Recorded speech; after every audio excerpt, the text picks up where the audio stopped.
देखिए अब देखते हैं जी कितनी चलेगी। ठीक है, वो तो 3 मिनट की है बस। हाइड्रेशन एनर्जी का होता है, हाइड्रेशन एनर्जी होता है जब एक मोल गैसीय आयन है मैं एक मोल एक्वस आयन में बदल दूँ, वो होता है तेरी हाइड्रेशन एनर्जी। हाइड्रेशन एनर्जी में क्या होता है, एक जो थर्मिक होता है हमें एनर्जी रिलीज होता है। ठीक है, अट्रैक्शन फोर्स डेवलप होता है। ठीक है, एनर्जी रिलीज होती है। Hydration energy is the total amount of energy release in the hydration of 1 मोल गैसीय ion and forming the aqueous ion. एक मोल गैसीय आयन को हाइड्रेशन करके मैं एक मोल एक्वस आयन फॉर्म करता हूँ, बातें कहते हैं hydration energy. Hydrate ion, aqueous ion और सॉल्वेटेड आयन जहाँ को साइज अलग होता है। ठीक है, हाइड्रेटेड आयन अलग होता है, लेकिन हाइड्रेशन एनर्जी आता है वो डायरेक्टली प्रोपोर्शनल होता है चार्ज के, इनवर्सली प्रोपोर्शनल आता है तेरा रेडियस के। हाइड्रेशन एनर्जी यही होता है, और जो साइज ऑफ हाइड्रेटेड आयन होता है वो ऐसा ही होता है, और जो साइज ऑफ हाइड्रेटेड आयन होता है ना वो डायरेक्टली प्रोपोर्शनल होता है Q1 इंटू Q2 के, इनवर्सली प्रोपोर्शनल होता है साइज के। ठीक है, मतलब जिस किसी मॉलिक्यूल का अगर साइज ज़्यादा होगा तो उसका हाइड्रेटेड साइज कम होगा, लेकिन जिस किसी मॉलिक्यूल का साइज कम होगा उसका हाइड्रेटेड साइज ज़्यादा होगा। ठीक है, जहाँ में साउंड ज़्यादा चार्ज है तो साउंड ज़्यादा बोली हाइड्रेशन एनर्जी जागी होगी।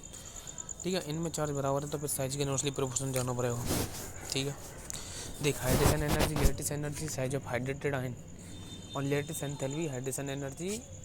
देख लेटिस एनर्जी, हाइड्रेशन एनर्जी और साइज ऑफ हाइड्रेटेड आयन और strength of the ionic bond जो डायरेक्टली प्रोपोर्शनल होता है Q1 Q2 के, इनवर्सली प्रोपोर्शनल होते हैं R करके 4। ठीक है, अब जहाँ मैं बात करता हूँ सॉल्युबिलिटी कह रहा हूँ, लिथियम प्लस और सोडियम प्लस, Re प्लस और CS प्लस। जहाँ मैं समझते आता कौन को साइज होगा लार्जेस्ट, हाइड्रेटेड साइज कौन को होगा, एक्वस दे रखी है ना, एक्वस दे रखी है तो समझ आता Li प्लस को होगा, क्योंकि जहाँ को नॉर्मल साइज छोटे होते हो न्यूट्रल का। सोल्युबिलिटी ऑफ एनी कंपाउंड की बात करते हैं। ठीक है, total amount of energy exchange when 1 mole of ionic solid dissolve in water. दिख रहा है जब total amount of energy exchange, जब एक मोल सॉलिड है हम क्या करते हैं डिजोल्व करते हैं पानी से, जब एक मोल सॉलिड है हम पानी में डिजोल्व करेंगे तो वो जो एनर्जी छोड़ेगा वो होगी हाइड्रेशन एनर्जी। ठीक है, हाइड्रेशन एनर्जी नेगेटिव होता है। ठीक है, और लेटिस एनर्जी पॉजिटिव होता है। जब एक मोल सॉलिड है मैं पानी उड़ा रहा हूँ तो जो एनर्जी रिलीज होता है वो होता है हाइड्रेशन एनर्जी। हाइड्रेशन एनर्जी जो होगी वो नेगेटिव होगी। ठीक है, ठीक है, तो जहाँ में दो एनर्जी देखी जाती है, सबसे पहले डेल्टा सॉल्यूशन की देखा तो वहाँ में लेटिस एनर्जी और हाइड्रेशन एनर्जी दोनों देखी जाएगी। अगर हाइड्रेशन एनर्जी ज़्यादा होगी तो जो आयनिक कंपाउंड है वो सॉल्यूबल नहीं होगा। नहीं, अगर लेटिस एनर्जी ज़्यादा हुई तो आयनिक कंपाउंड सॉल्यूबल नहीं होगा। अगर लेटिस एनर्जी ज़्यादा हुई तो आयनिक कंपाउंड सॉल्यूबल नहीं होगा, लेकिन अगर हाइड्रेशन एनर्जी ज़्यादा हुई तो वो सॉल्यूबल है आगा। ठीक है, अगर लेटिस एनर्जी ज़्यादा है तो जो डेल्टा एच सॉल्यूशन की पॉजिटिव आ गई, मतलब ये सॉल्यूबल नहीं होगा। लेकिन अगर हाइड्रेशन एनर्जी ज़्यादा है तो ये नेगेटिव आ गई डेल्टा एच सॉल्यूशन की, अब आयनिक कंपाउंड सॉल्यूबल होगा। कंपाउंड सॉल्यूबल इन वाटर मैंने कि जागी हाई हाइड्रेशन एनर्जी होगी, जागी हाई हाइड्रेशन एनर्जी होगी, बाकी सॉल्युबिलिटी ज़्यादा। कौन से कंपाउंड इनसॉल्युबल होते हैं वाटर में, जागी लो हाइड्रेशन एनर्जी होता है, लेटेस्ट एनर्जी बाकी ज़्यादा होता है। Solubility increase down the group, हाँ सही बात है, सॉल्युबिलिटी इंक्रीज होती है डाउन द ग्रुप, क्योंकि बाकी हाइड्रेशन एनर्जी लेस डिक्रीज। हम देख ग्रुप में डिक्रीज तो दोनों होता है, हाइड्रेशन एनर्जी होगी और तेरी लेटिस एनर्जी जो डाउन द ग्रुप डिक्रीज होंगी, जो कि साइज बढ़ेगा।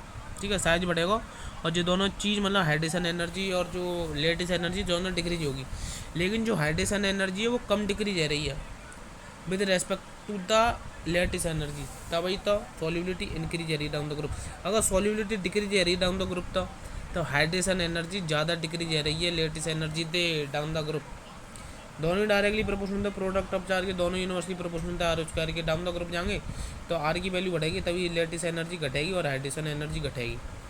लेकिन अगर कंपाउंड सॉल्यूबल होगा तो हाइड्रेशन एनर्जी कम घटेगी और थोड़ी ज़्यादा घटेगी। भाई Na2SO4 in soluble in water, भाई Na2SO4 सॉल्यूबल होता है वाटर में, क्योंकि जाके हाइड्रेशन एनर्जी ज़्यादा होनी चाहिए लेटिस एनर्जी। ठीक है भाई, BSO4 in soluble in water, क्योंकि जाके लेटिस एनर्जी ज़्यादा होनी चाहिए हाइड्रेशन एनर्जी थे। सही बात है भाई। Solubility of the second group carbonate decrease down the group, second group के कार्बोनेट की सॉल्युबिलिटी डिक्रीज होता है डाउन द ग्रुप, क्योंकि बाकी हाइड्रेशन एनर्जी ज़्यादा डिक्रीज होता है compare to the lattice energy. सही बात है। कोवेलेंट बॉन्ड का होता है, कोवेलेंट बॉन्ड वो होता है जो कि क्या होता है शेयरिंग ऑफ इलेक्ट्रॉन से बनता है between the two atom.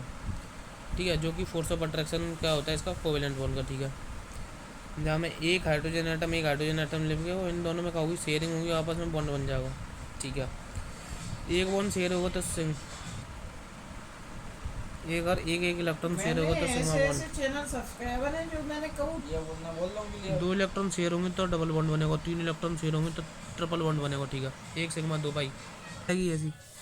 Bond distance का होता है समझ आते, ट्रिपल बॉन्ड की बात कम, डबल बॉन्ड की बात कम, सिंगल बॉन्ड की, ठीक है। अगर सिग्मा बॉन्ड की बात करें तो एस एस बातें ज़्यादा, एस पी बातें कम, पी पी। कौन सा कंपाउंड होता है जो यहाँ में आयनिक और कोवेलेंट दोनों हुआ? कौन सा कंपाउंड आयनिक और कोवेलेंट दोनों हुआ? केसीएन। के और सी में जहाँ में आयनिक बॉन्ड है, सीएन में का है कोवेलेंट बॉन्ड है, ठीक है।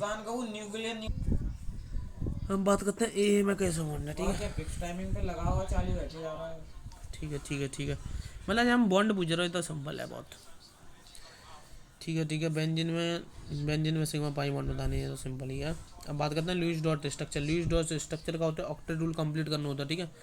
एक एटम, ठीक है, एटम बन है जहाँ में बैलेंस इलेक्ट्रॉन, मतलब अगर हाइड्रोजन है तो वो डबलेट पूरा करेगा, अगर कोई दूसरा एटम है तो वो ऑक्टेट पूरा कर लेगा, ठीक है। सपोज किया गया है कि ऑक्टेट को फॉलो करने वाला ज़्यादा स्टेबल होता है। स्टेप 1, अच्छा अब मैंने कहा ना समझते पहले कोवेलेंट बॉन्ड कितने बनाएगा मॉलिक्यूल, कोई एटम मतलब कोई मॉलिक्यूल में कोवेलेंट बॉन्ड कितने होंगे, तो समझते पहले वो ऑक्टेट के इलेक्ट्रॉन भागे और बाकी बैलेंस इलेक्ट्रॉन पूरे कंपाउंड के, एक मॉलिक्यूल को नहीं single, divided by the 2, divided by the 2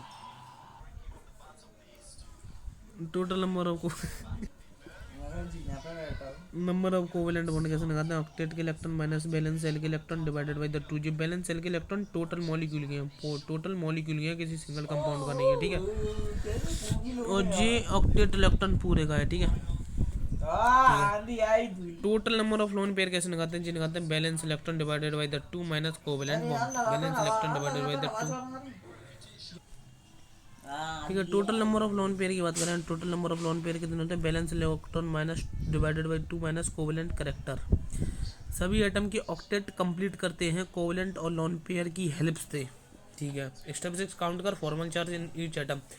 formal charge को जो फॉर्मूला है या वैसे निकाल सकते हो, balance electron minus anti bonding electron minus bonding electron divided by the 2, ऐसे निकाल सकते हो फॉर्मल चार्ज, ठीक है। तो वो ये जी निकलवा रहा है समझते पहले कोवेलेंट करेक्टर, मतलब कोवेलेंट बॉन्ड कितने होना हो, तो कोवेलेंट बॉन्ड वही ऑक्टेट के इलेक्ट्रॉन माइनस बैलेंस सेल के इलेक्ट्रॉन डिवाइडेड बाई द 2, ठीक है। ये दो कंपाउंड दे रखे हैं CO2 के दो मॉलिक्यूल, मतलब ये दोनों पॉजिटिव है, दोनों पॉजिटिव है। CO2 के दो मॉलिक्यूल पॉजिटिव है, ठीक है। जो स्ट्रक्चर पॉजिटिव है CO2 को, और जो स्ट्रक्चर पर जे ज़्यादा स्टेबल है, क्योंकि जहाँ पर फॉर्मल चार्ज कम होगा वो आगे स्टेबिलिटी ज़्यादा, फॉर्मल चार्ज कम स्टेबिलिटी ज़्यादा होगी, ठीक है। तो जीवा मॉलिक्यूल ज़्यादा स्टेबल है, ठीक है। Select the positive Lewis dot structure of CO2, तो तीनों पॉजिटिव है याद रखिए, लेकिन स्टेबल ना कह रहा ना, मैं तीनों पॉजिटिव है, ये तो बेकार है समझते, मतलब तो तीनों पॉजिटिव है आंसर तो और होगा, लेकिन समझते तो स्टेबल ये है। ऑक्टेट रूल की लिमिटेशन होता है कि हाइपरवेलेंट हाइपोवेलेंट कंपाउंड, ठीक है, ये तो नॉर्मल है, ठीक है। बैलेंस बॉन्ड थ्योरी क्या कहता है? BBT बैलेंस बॉन्ड थ्योरी कहता है। बैलेंस बॉन्ड थ्योरी दो फैक्टर पर डिपेंड करता है, एनर्जी फैक्टर और ओरिएंटेशन फैक्टर। जहाँ में फोर्स ऑफ अट्रैक्शन ज़्यादा होता है तो बॉन्ड फॉर्म होता है, फोर्स ऑफ रिपल्सन ज़्यादा होता है तो बॉन्ड ना फॉर्म समझते पहले। जो दोनों हाइड्रोजन के मॉलिक्यूल हैं ये दोनों दूर दूर हैं, तो इनके बीच में क्या है? एनर्जी ज़्यादा है। फिर जो दोनों क्या कर रहे हैं आपस में बॉन्ड बना रहे हैं, इनकी एनर्जी मिनिमम है ना, जब इन दोनों ने बॉन्ड बना लो, लेकिन अब इनको रिपल्सन फोर्स बढ़ रहा होता है, फिर एनर्जी ज़्यादा, क्योंकि ये बहुत ज़्यादा आपस में घुस रहे हैं। फिर at bond formation system at the minimum potential energy, क्योंकि स्टेबिलिटी ज़्यादा होता है ना। ओरिएंटेशन फैक्टर होता है वही, अगर PP थे ओवरलैपिंग वही, मतलब साइड वाइज ओवरलैपिंग और हेड ऑन ओवरलैपिंग, जहाँ में हेड ऑन ओवरलैपिंग ज़्यादा स्टेबल होता है, ठीक है ठीक है। हाँ जी DXY, डी के 4 ऑर्बिटल 5 ऑर्बिटल होता है, DXY DXZ DYZ और DX2 DZ2, ठीक है। बॉन्ड फॉर्मेशन की बात करते हैं तो समझते पहले सेम साइन के अगर बॉन्ड फॉर्म होंगे तो पॉजिटिव ओवरलैपिंग होगी, हेड टू हेड ओवरलैपिंग होगी तो सिग्मा बॉन्ड फॉर्म होगा, साइड वाइड ओवरलैपिंग तो पाई बॉन्ड फॉर्म होगा। जी S और P आपस में ओवरलैपिंग कर रहे हैं तो जो सिग्मा बॉन्ड फॉर्म करेंगे, ठीक है। नॉट बॉन्ड फॉर्मेशन मतलब बॉन्ड कब नहीं फॉर्म होगा? तब मतलब अपोजिट साइन के आपस में ओवरलैप करें, अगर अपोजिट साइन की एटॉमिक ऑर्बिटल आपस में ओवरलैप करेंगे तो बीच में बो बन जाएगा, बनेगा नोड्यूल प्लेन। सेम साइन के बेशक आपस में ओवरलैप कर रहे हैं, लेकिन एक S और एक P है, मतलब एक S ऐसे है और P ऐसे है, मतलब दोनों की इक्वल ओवरलैपिंग है, पॉजिटिव थे नेगेटिव थे, तब बात मतलब कोई बॉन्ड फॉर्म नहीं होगा। जैसे जीवा जी दिख रहा हो, जैसे जीवा जहाँ में जीरो ओवरलैपिंग होगी जहाँ में नेगेटिव पॉजिटिव है कोई बॉन्ड फॉर्म नहीं होगा, नेगेटिव ओवरलैपिंग जहाँ में कोई ओवरलैपिंग ही ना है, जीरो ओवरलैपिंग, जहाँ में तो पाई बॉन्ड फॉर्म होगा, जैसे देख ही रहा हूँ मैं। Strength of the sigma bond की बात करें तो strength of the sigma bond ज़्यादा होता है पाई बॉन्ड से, क्योंकि सिग्मा बॉन्ड स्ट्रॉन्ग बॉन्ड होता है, पाई बॉन्ड वीक बॉन्ड होता है। एस की स्ट्रेंथ समझ ज़्यादा होगी, बात कम होगी। एस की बात कम होगी, पी की सिग्मा बॉन्ड स्ट्रेंथ की बात करें, ठीक है। अगर N1 N2 डिफरेंट है, अगर N1 N2 डिफरेंट है तो N1 N2 कम होगा तो स्ट्रेंथ ऑफ ओवरलैपिंग ज़्यादा, ठीक है। अगर N1 N2 सेम है तो 2p समझ ज़्यादा, बातें कम। हाँ अच्छा, जहाँ में N1 N2 डिफरेंट है, हाँ तो ठीक है। तो जो N1 N2 जितना कम होगा बाकी स्टेबिलिटी उतनी ज़्यादा आएगी, ठीक है। हाइब्रिडाइजेशन की बात करें, हाइब्रिडाइजेशन एक हाइपोथेटिकल कंसेप्ट है, ठीक है, जो कि हाइब्रिड ऑर्बिटल के ओवरलैपिंग पर डिपेंड करता है। नंबर ऑफ ऑर्बिटल जितने मैक्सिमम हो उतनी नंबर ऑफ हाइब्रिड ऑर्बिटल बनता है इक्वल एनर्जी के, वो होता है हाइब्रिडाइजेशन, ठीक है, वो होता है हाइब्रिडाइजेशन। जैसे जी हाइब्रिडाइजेशन CH4 के मॉलिक्यूल में अगर मैं बताऊँ बिना हाइब्रिडाइजेशन को देखूँ, CH4 अगर मैं बिना हाइब्रिडाइजेशन को देखूँगा तो एंगल 90 आएगा बिना हाइब्रिडाइजेशन के, लेकिन हाइब्रिडाइजेशन देखूँगा तो sp3 आएगा टेट्राहेड्रल, तो 109 डिग्री 28 मिनट आएगा एंगल। ये कार्बन है, ठीक है, जाके 2s में 2 इलेक्ट्रॉन, मतलब जाके s में 2 इलेक्ट्रॉन है और जाके p में 2 इलेक्ट्रॉन ऐसे हैं। तो मतलब जी बॉन्डिंग करवे थे पहले जाको 1 इलेक्ट्रॉन करके ऐसे आएगा जो आपस में इंटरमिक्स होंगे और हाइब्रिड ऑर्बिटल फॉर्म कर लेंगे 4 sp3। अब इन 4 sp3 हाइब्रिड ऑर्बिटल से बॉन्डिंग है जाएगी, 4 एटम आके जुड़ सकते हैं, ठीक है, ठीक है। हाइब्रिड ऑर्बिटल जी ग्राउंड स्टेट में हाइड्रोजन ऐसे रहता है। एटॉमिक ऑर्बिटल ओवरलैपिंग करने से मिक्सिंग करते हैं और न्यू डिफरेंट इक्वल एनर्जी और इक्वल शेप एंड साइज के ऑर्बिटल फॉर्म करते हैं। एक्सपेरिमेंटली देखोगे जी 4 बॉन्ड लेंथ इक्वल है, जी 4 रन की बॉन्ड स्ट्रेंथ इक्वल ही आई। एक्सपेरिमेंटली देखो, हाइब्रिडाइजेशन एक हाइपोथेटिकल कंसेप्ट है। हाइब्रिडाइजेशन में केवल और केवल सिग्मा बॉन्ड फॉर्म होता है, क्योंकि हाइब्रिड ऑर्बिटल ऐसे होते हैं, एक छोटा लोब एक बड़ा लोब, और जो बड़ा लोब होता है वो ही एटॉमिक ऑर्बिटल फॉर्म में जाएगा, ठीक है, वही ओवरलैपिंग में जाएगा जो बड़ा ऑर्बिटल होगा, तो छोटा होगा वो ओवरलैपिंग में नहीं जाएगा। बस पर थ्योरी आती है ट्रायंगुलर प्लेनर, ठीक है, जाएगी कोई दिक्कत नहीं। जी याद रखिए, जो TVP है, TVP जहाँ में जो अगर 3 लोन पे रहेगी, 3 लोन पे जे लोन पे जे लोन पे जे लोन पे, तो लीने से पे आ गई, ठीक है। डायपोल मूवमेंट होता है, डायपोल मूवमेंट होता है चार्ज इनटू डिस्प्लेसमेंट, जो कि डायपोल मूवमेंट एक वेक्टर क्वांटिटी होता है जहाँ पर डायरेक्शन होता है लो EN से हाई EN की तरफ। यूनिट होते हैं डिवाई, एक डिवाई में 3.33 इंटू 10⁻³ सेंटीमॉर्गन आता है, ठीक है, या एक डिवाई में 10⁻18 ESU सेंटीमॉर्गन आता है, 10⁻ESU सेंटीमॉर्गन एक डिवाई में जाता है, ठीक है। अगर डायपोल मूवमेंट में डायपोल मूवमेंट 0 तो नॉन पोलर कंपाउंड होगा, डायपोल मूवमेंट 0 नहीं तो पोलर कंपाउंड होगा, पोलर मॉलिक्यूल होगा, ठीक है, ठीक है। अब देख नोट पॉइंट देख जाके नोट, अगर सेंट्रल एटम पर लोन पेयर ना है कोई और बातें सेम एटम अटैच है तो डायपोल मूवमेंट हमेशा 0 होगा, रेगुलर जियोमेट्री 0 आ गई, जैसे PCl5 SOCl CH4 LCO4 BF3 BCCl4 CO2, इनकी सेंट्रल मेटल एटम में कोई भी लोन पेयर ना सेम साइड के एटम लगे हैं, ठीक है। नोट पॉइंट दूसरा जो अगर सेंट्रल मेटल एटम पे एक लोन पेयर तब आपको डायपोल मूवमेंट कभी 0 ना हो सका। अगर सेंट्रल मेटल एटम पे एक लोन पेयर है तब आपको डायपोल मूवमेंट कभी 0 ना हो सका, क्योंकि लोन पेयर वेक्टर 100% कैंसिल करने के लिए एक लोन पेयर वेक्टर चाहिए। अच्छा मतलब जी करो जो लोन पेयर वेक्टर है आपको जो डायपोल मूवमेंट कैंसिल करने के लिए दूसरा लोन पेयर चाहिए अपोजिट डायरेक्शन में, तभी आपको लोन पेयर कैंसिल है पाओ, ठीक है। जैसे SO2 है, NH3 PCl3 है, IVF5 है, PGS3 है, CH3 है, ठीक है। डायपोल मूवमेंट का जो फॉर्मूला आता है वो या तो A² + V² + 2AB cos theta, ठीक है। आयनिक करेक्टर कैसे निकालेगा, म्यू एब्जॉर्ब अपन म्यू जो हमने निकाला कैलकुलेटेड इनटू 100, म्यू ऑब्जर्व अपन म्यू कैलकुलेटेड इनटू 100, ठीक है। सिमेट्रिकल मॉलिक्यूल के लिए देखते हैं तो सेम वेक्टर सेम एंगल होता है, डायपोल मूवमेंट 0 जागले, अगर डायपोल मूवमेंट जी तो नॉर्मल है 0 होगा, जागल डायपोल मूवमेंट जागल 0 होगा, जो इन दोनों को नेट ऐसे आ जाएगा, जाकर नेट देता है तो कैंसिल कर दो 0, जागले डायपोल मूवमेंट निकालेगा तो कैसे आएगा जी, बहुत सही सवाल है। जागले डायपोल मूवमेंट कैसे निकाल रहे हो, और जहाँ में हमें CCl को डायपोल मूवमेंट 1.5 डिवाइस दे रहा है, तो जो जितने दूर मॉलिक्यूल होता है सबसे पहले उनको डायपोल मूवमेंट निकाल दीजिए, दूर मॉलिक्यूल है तो सबसे पहले इनको डायपोल मूवमेंट निकाल लो। 120 को एंगल है तो इन दोनों को डायपोल मूवमेंट 20 दी जाएगा, जहाँ CL थे तो डायपोल मूवमेंट है जाएगा 2 टाइम कार्बन और CL की बॉन्डिंग, तो मतलब 2 × 1.5 3 डिवाइस आएगा आंसर। देख रहा हूँ which of the following molecule जिन पर नॉन जीरो डायपोल मूवमेंट है, HI सही है, इन साउंड का तो 0 होता है। NH3 और NF3 की बात करते हैं, जहाँ हमें NH3 का डायपोल मूवमेंट ज़्यादा होता है, डायपोल मूवमेंट की जो डायरेक्शन होता है वो होता है तेरा लो EN से हाई EN की तरफ, जाकर जो डायपोल मूवमेंट का डायरेक्शन होता है वो इंतहाई इनकी तरफ होता है, ठीक है। तो NH3 का डायपोल मूवमेंट ज़्यादा होता है NF3 से, ठीक है। Be are in the following compound we have been increasing the dipole movement of टोलो मोनो बोलो बेंजीन, ठीक है। जो डायपोल मूवमेंट निकाली आराम से, ठीक है। अगर हाइड्रोजन फोन ते अटैच है तभी बात करते हैं हम। एसिडिक हाइड्रोजन कब क्या होता है, हाइड्रोजन फोन ते अटैच है, ठीक है। Fluorine oxygen nitrogen attach hydrogen नहीं बात क्या कहेंगे हम, एसिडिक हाइड्रोजन कहेंगे। H2O HN HF जिस समझ में एसिडिक हाइड्रोजन प्रेजेंट होगा, ठीक है। इंटरमोलिकुलर हाइड्रोजन बॉन्डिंग होगी तब दो मोलिकुलर इनके बीच में बॉन्डिंग करेगी, जैसे HF इनके बीच इंटरमोलिकुलर हाइड्रोजन बॉन्डिंग। और इंटरमोलिकुलर हाइड्रोजन बॉन्डिंग का होगी जहाँ में सेम मोलिकुलर के बीच में हाइड्रोजन बॉन्डिंग होगी, जैसे OCH3। अगर इंट्रामोलिकुलर हाइड्रोजन में बॉन्डिंग करनी है तो पैरा पे मोलिकुल होना चाहिए, पैरा पे।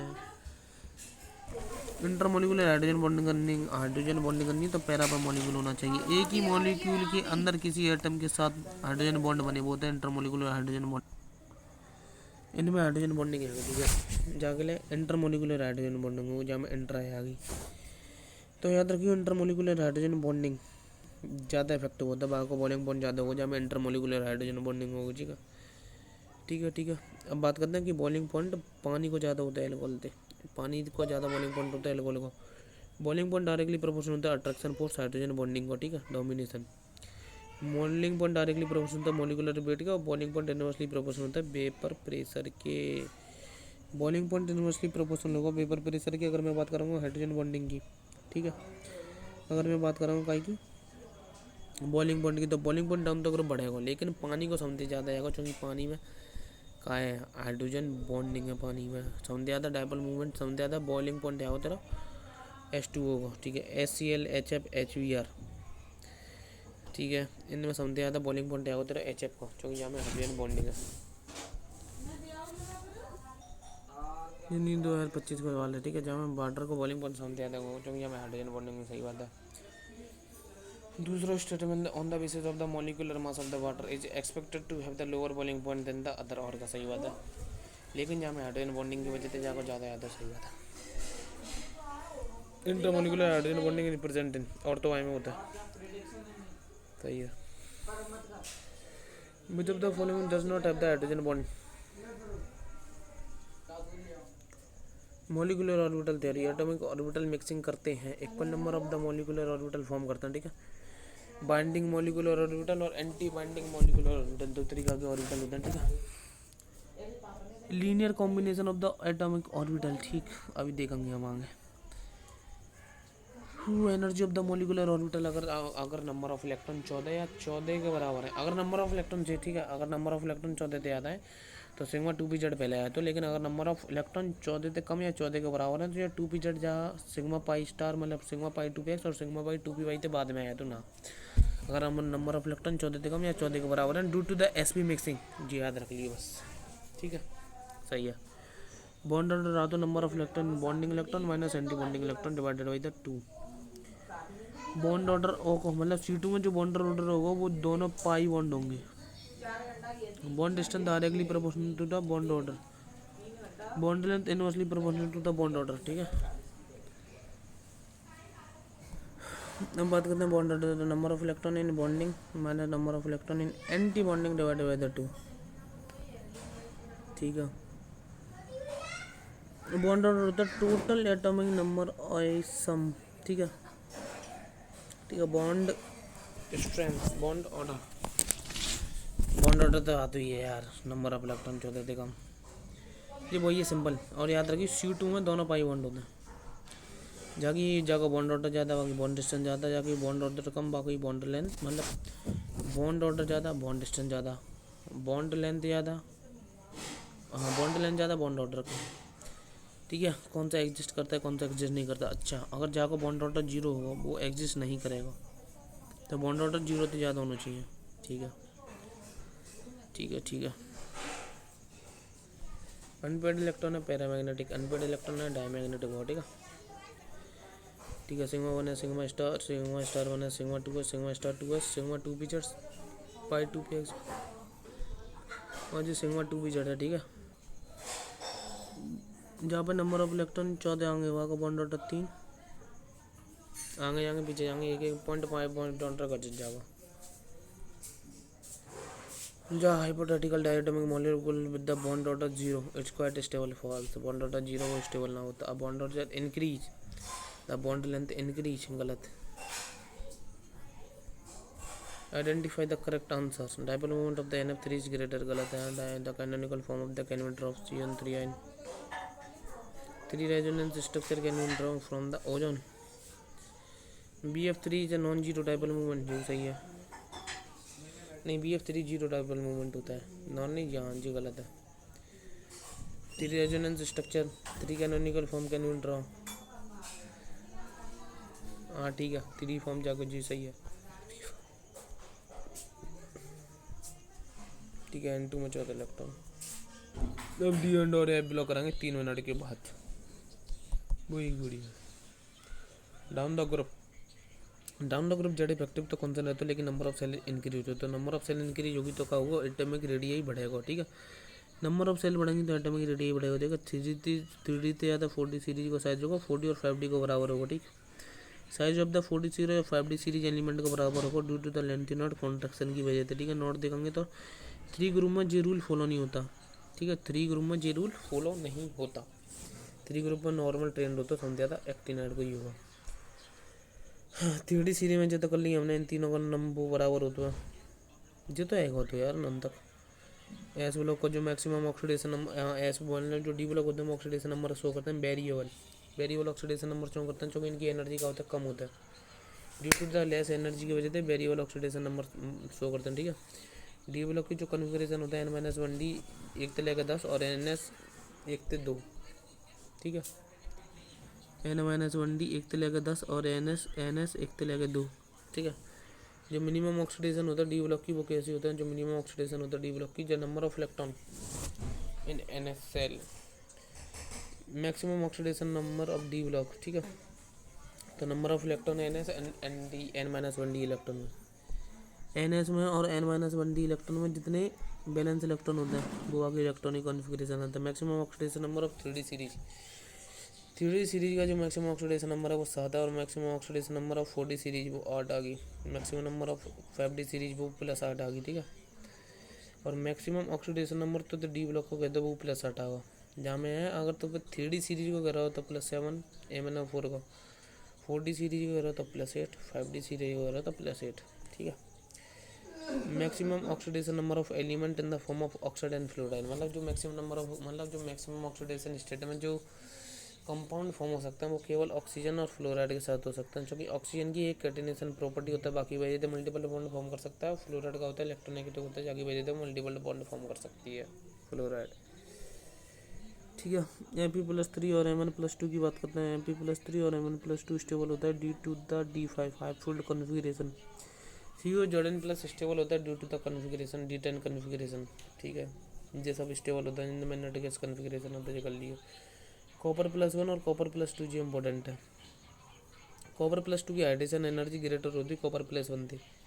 ठीक है तो कॉपर +2 ज़्यादा स्टेबल होता है. कॉपर +2 की हाइड्रेशन एनर्जी ज़्यादा होता है मतलब एनर्जी ज़्यादा रिलीज करेगा तो ज़्यादा स्टेबल होगा. ठीक है कॉपर +2 कॉपर +1 थे.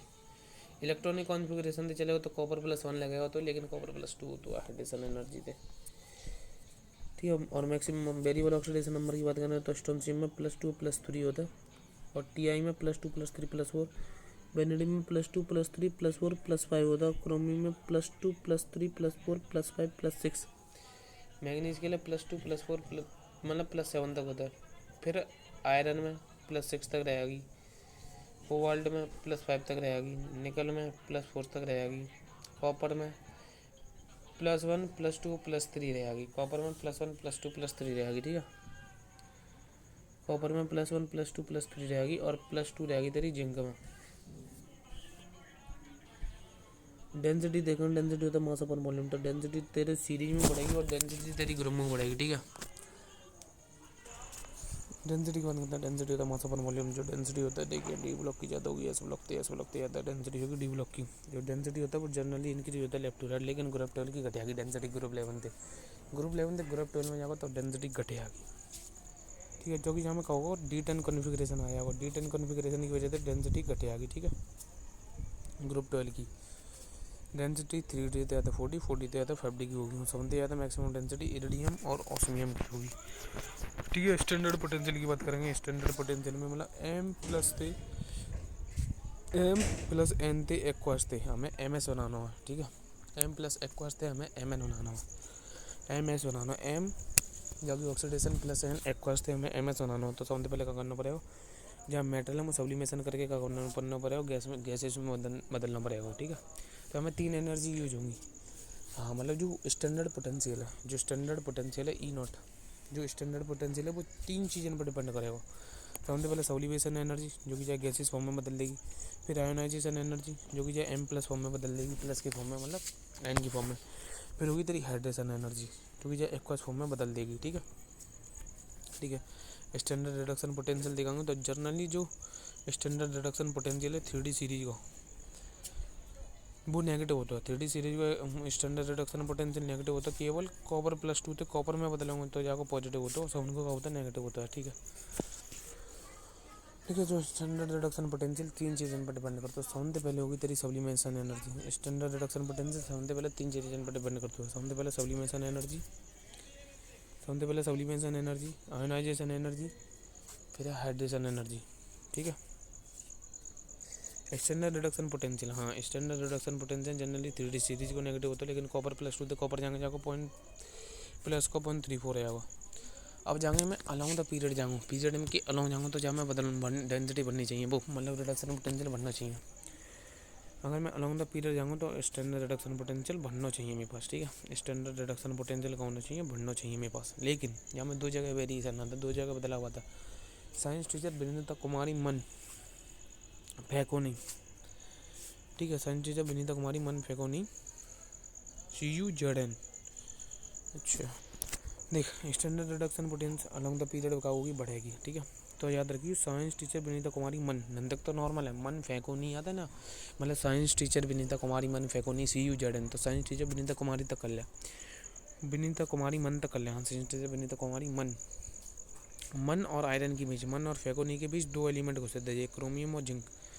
क्रोमियम से ज़्यादा आएगी जिंक की, बस ऐसे ये 2 एलिमेंट को छिन्ने हुए। ठीक है, ये 2 एलिमेंट को छिन्ने। सबसे पहले साइंस टीचर विनीता कुमारी मन तक लिख ले, साइंस टीचर विनीता कुमारी मन फैकोनी CUZN। ठीक है, लास्ट वाइज ZN उठाया, मतलब मन और आयरन के बीच क्रोमियम और जिंक को सिद्ध है, जहाँ में जिंक की एनर्जी ज़्यादा होगी। ठीक है, मैग्नेटिक मूवमेंट की बात करें तो √LL+1 बोर मैग्नेट्रॉन।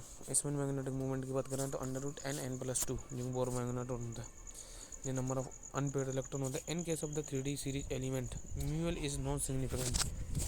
हाँ, मतलब 3D सीरीज, मतलब 3D, हाँ याद रखियो, ये एंगुलर मोमेंटम होता है और ये स्पिन मैग्नेटिक मूवमेंट होता है √N+N। और जो नेट मैग्नेटिक मूवमेंट आता है वो इन दोनों ने जोड़ के आता है, नेट मैग्नेटिक मूवमेंट आओ इन दोनों ने जोड़ के। लेकिन 3D सीरीज के लिए जो जीवा मैग्नेटिक मूवमेंट है ये बेकार है, मतलब ये कोई काम को नहीं होगा 3D सीरीज के लिए। तो नेट मैग्नेटिक मूवमेंट सीरीज के लिए यही लगाऊंगा।